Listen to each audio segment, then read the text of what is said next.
ಎಲ್ಲ ರೈತ ಬಾಂಧವರಿಗೆ ಈ ದಿನದ ರೈತ ದಿನಾಚರಣೆಯ ಶುಭಾಶಯಗಳು ಹಾಗೂ ಶುಭಾಶಯಗಳನ್ನ ಸರ್ಪಂಚ್ ಸೀಡ್ಸ್ ಹೈಬ್ರಿಡ್ ವತಿಯಿಂದ ಸಮರ್ಪಿಸುತ್ತಾ ಇವತ್ತಿನ ದಿನ ನಾವು ಮೈಸೂರು ಜಿಲ್ಲೆಯ ಎಚ್ ಡಿ ಕೋಟೆ ತಾಲೂಕಿನ ಮಾಡಳ್ಳಿ ಗ್ರಾಮದ ಭರತ್ ಹಾಗೂ ಮಹೇಂದ್ರ ಎಂಬತಕ್ಕಂತಹ ಸೋದರರ ಟೊಮೆಟೊ ಜಮೀನಿನಲ್ಲಿದ್ದೇವೆ. ಸೊ ಇವರು ಸುಮಾರು 9 ಎಕರೆ ಟೊಮೆಟೊವನ್ನ ಬೆಳೆದಿದ್ದು ಅದರಲ್ಲಿ 8.5 ಎಕರೆ ಸರ್ಪಂಚ್ ಸೀಡ್ಸ್ ನ ರಾಕಿ ತಳಿಯನ್ನ ಬೆಳೆದಿರ್ತಾರೆ.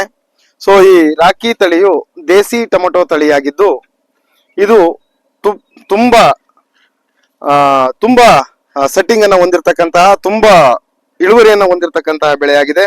ಸೊ ಈಗ ನೋಡ್ತಾ ಇದ್ದೀರಾ ನೀವು, ಈ ರಾಕಿ ಟೊಮೆಟೊ ತಳಿಯ ವೈಶಿಷ್ಟ್ಯತೆಗಳೇನಪ್ಪಾ ಅಂದ್ರೆ ಅತಿ ಹೆಚ್ಚಿನ ಇಳುವರಿ ನೀವು ನೋಡ್ತಾ ಇದ್ದೀರಾ. ಅತಿ ಹೆಚ್ಚಿನ ಇಳುವರಿ ಎಲ್ಲ ಎಲ್ಲ ಬ್ರಾಂಚಸ್ ಅಲ್ಲೂ ಕೂಡ ಕಾಯಿಯನ್ನ ನೀವು ನೋಡಬಹುದು. ಸೊ ಅತಿ ಹೆಚ್ಚಿನ ಇಳುವರಿಯನ್ನು ಹೊಂದಿದ್ದು ಮತ್ತು ರೋಗ ಸಹಿಷ್ಣುತೆಯನ್ನ ಹೊಂದಿದೆ. ನೀವು ಸಾಮಾನ್ಯವಾಗಿ ಈ ಒಂದು ಕಾಲದಲ್ಲಿ ಸಾಮಾನ್ಯವಾಗಿ ಟೊಮೆಟೊ ತಳಿಗಳಿಗೆ ರೋಗ ತಗಲ್ತಕ್ಕಂತಹದ್ದು ವಿಶಿಷ್ಟ ಏನಲ್ಲ. ಸೊ ಆದ್ರೆ ಈ ಒಂದು ತಳಿಗೆ ರೋಗ ನಿರೋಧಕ ಶಕ್ತಿಯನ್ನ ಹೊಂದಿರ್ತದೆ. ಅದೇ ರೀತಿ ಗಟ್ಟಿಯಾಗಿದ್ದು ದೂರ ಸಾಗಾಣಿಕೆಗೆ ಇಲ್ಲಿಂದ ಬೇರೆ ಬೇರೆ ಕಡೆ ಕೇರಳ, ಮಹಾರಾಷ್ಟ್ರ, ತಮಿಳುನಾಡು ಈ ಕಡೆಗೆಲ್ಲ ಹೋಗ್ಲಿಕ್ಕೆ ಇಲ್ಲಿ ದೂರ ಸಾಗಾಣಿಕೆಗೆ ತುಂಬಾ ಅನುಕೂಲಕರವಾದಂತಹ ಮತ್ತು ಸೂಕ್ತವಾದಂತಹ ಬೆಳೆಯಾಗಿರ್ತದೆ. ಸೊ ಇದನ್ನ ಸೌತ್ ಕರ್ನಾಟಕದಲ್ಲಿ ಅತಿ ಹೆಚ್ಚಿನ ಪ್ರಮಾಣದಲ್ಲಿ ಬೆಳೀತದೆ. ಸೊ ಈ ಒಂದು ತಳಿಯನ್ನ ಹಾಸನ ಜಿಲ್ಲೆಯಲ್ಲಿ ಕಡೂರು ಮತ್ತು ಹಾಸನ ಮತ್ತು ಚಿಕ್ಕಮಗಳೂರು ಜಿಲ್ಲೆಯಲ್ಲಿ ಅತಿ ಹೆಚ್ಚಿನ ಒಂದು ಈ ಬೆಳೆಯನ್ನ ಬೆಳೀತಾರೆ. ಅದನ್ನ ಬಿಟ್ರೆ ಮೈಸೂರು ಭಾಗದಲ್ಲಿ ಗುಂಡ್ಲುಪೇಟೆ ಮತ್ತು ಎಚ್ ಡಿ ಕೋಟೆ ಭಾಗದಲ್ಲಿ ಅತಿ ಹೆಚ್ಚಿನ ಪ್ರಮಾಣದಲ್ಲಿ ಬೆಳೀತಿದ್ದು. ಸೊ ಈ ತಳಿಯು ಮಳೆಗಾಲ ಹಾಗೂ ಬೇಸಿಗೆ ಕಾಲಕ್ಕೆ ಸೂಕ್ತವಾದ ತಳಿಯಾಗುತ್ತದೆ. ಅದೇ ರೀತಿ ನೋಡಿರ್ಬೋದು, ಇದು ರೈತರಿಗೆ ಅತಿ ಹೆಚ್ಚಿನ ಲಾಭದಾಯಕವಾದಂತಹ ಬೆಳೆಯಾಗಿರ್ತದೆ. ನೋಡ್ತಾ ಇರ್ಬೋದು ನೀವು, ಗೊಂಚಲು ಫ್ರೂಟ್ ಗಳನ್ನ ನೀವು ನೋಡ್ತಾ ಇರ್ಬೋದು.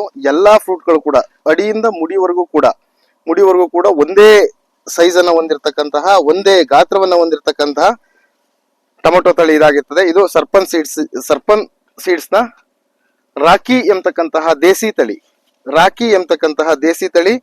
ಇದು ಅತಿ ಹೆಚ್ಚಿನ ಇಳುವರಿಯನ್ನ ಕೊಡ್ತಕ್ಕಂತಹ ಬೆಳೆಯಾಗಿದ್ದು ಇದು ಎಲ್ಲಾ ಕಾಲದಲ್ಲಿ ಸೂಕ್ತವಾದಂತಹ ಬೆಳೆಯಾಗಿರ್ತದೆ ಮತ್ತು ರೈತರಿಗೆ ಅತಿ ಹೆಚ್ಚಿನ ಲಾಭದಾಯಕವಾದಂತಹ ತಳಿ ಇದಾಗಿದ್ದು ಇದು ಇಲ್ಲಿಯವರೆಗೂ ಕೂಡ ಅತಿ ಹೆಚ್ಚಿನ ಪ್ರಮಾಣದ ಒಂದು ಇಳುವರಿಯನ್ನ ಕೊಡ್ತಕ್ಕಂತಹ ಬೆಳೆಯಾಗಿದೆ. ಎಲ್ಲಾ ರೈತರಿಗೂ ಕೂಡ ನಮ್ಮಲ್ಲಿ ಒಂದು ವಿನಂತಿ, ಎಲ್ಲ ರೈತರು ಕೂಡ ಈ ರಾಕಿ ಟೊಮೆಟೊ ತಳಿಯನ್ನ ಬೆಳೆದು ಅತಿ ಹೆಚ್ಚಿನ ಲಾಭವನ್ನ ಪಡಿಬೇಕಂತ ಈ ಮೂಲಕ ಸರ್ಪಂಚ್ ಸೀಡ್ಸ್ ನ ವತಿಯಿಂದ ಕೇಳಿಕೊಳ್ತಿದ್ದೇವೆ. ಓಕೆನಾ?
ಓಕೆ, ಬರತ್ತಿಲ್ಲ. ಬಂದ್ರ ಭರತ